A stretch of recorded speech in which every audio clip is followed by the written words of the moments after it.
Dans la nuit de samedi à dimanche, 8 hélicoptères américains survolent le ciel syrien depuis 1 heure.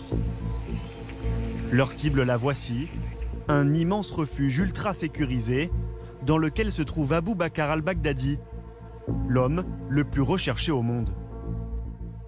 Il est situé dans la région d'Idlib à Barisha. C'est le début d'une opération hautement sensible. Sur ces images déclassifiées, on aperçoit un groupe de combattants. Ils n'appartiendraient pas à Daesh, mais se mettent à tirer sur les troupes américaines. La riposte aérienne est immédiate. Tous sont tués sous les bombardements. Des témoins ont assisté à la scène. J'ai ouvert la porte de ma maison et j'ai vu un hélicoptère devant moi et un autre juste derrière. Il tournait dans un périmètre de 2 km. Aucun coup de feu n'a été tiré au début. Et puis d'un coup, il y a eu des coups de feu et l'hélicoptère a commencé à riposter. La dizaine d'hommes de la Delta Force est ensuite déployée au sol. On les voit ici, progresser et encercler l'enceinte. Nous avons demandé à ceux qui se trouvaient à l'intérieur de se rendre pacifiquement. Ceux qui sont sortis du bâtiment ont été contrôlés, puis déplacés loin de la zone d'intervention. Le groupe a été traité de manière humaine, y compris les 11 enfants. Les soldats parviennent jusqu'au bâtiment où se trouvent 5 membres de l'État islamique, 4 femmes et un homme. Malgré des sommations en arabe, personne ne se rend, tous sont tués. Al-Baghdadi, lui, tente de s'enfuir par un tunnel alors qu'il est sur le point d'être capturé. Il finit par faire exploser sa ceinture, tuant au passage 2 enfants qui l'accompagnaient. En partant, les troupes américaines prennent soin de raser la citadelle. Vous pouvez voir à quoi il ressemblait avant.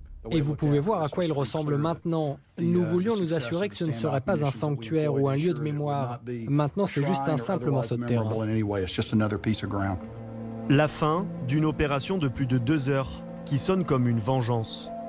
Elle a été baptisée Kayla Mueller, du nom d'une humanitaire américaine enlevée en Syrie en 2013 et remise à Al-Baghdadi. Il en aurait fait son esclave sexuel. Elle est décédée 2 ans plus tard dans des circonstances floues.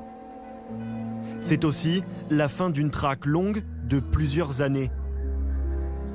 Mais ce n'est que le 20 octobre, une semaine seulement avant le raid, que les Américains auraient obtenu la confirmation définitive de sa planque. C'est un précieux informateur qui les a mis sur la bonne piste. Cette taupe, c'est un cadre de Daesh qui a tout simplement été retourné par les services kurdes après l'assassinat de l'un de ses proches par la police de l'État islamique. C'était une prise exceptionnelle de par son poste, parce qu'il s'occupait notamment de gérer les déplacements et toute la logistique autour d'Al-Baghdadi. Il a donné 2 informations essentielles. D'abord, le plan exact du dernier repère du chef de Daesh, mais aussi le fait qu'il portait en permanence sur lui un gilet explosif.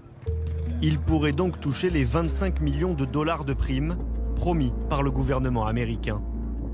Les restes de la dépouille du chef de Daesh ont été immergés en mer, conformément aux lois de la guerre, selon l'armée. Aujourd'hui, les Américains l'assurent, il s'agissait bien du corps d'Al-Baghdadi. Un de ces sous-vêtements transmis par les Kurdes aurait permis de réaliser des analyses ADN.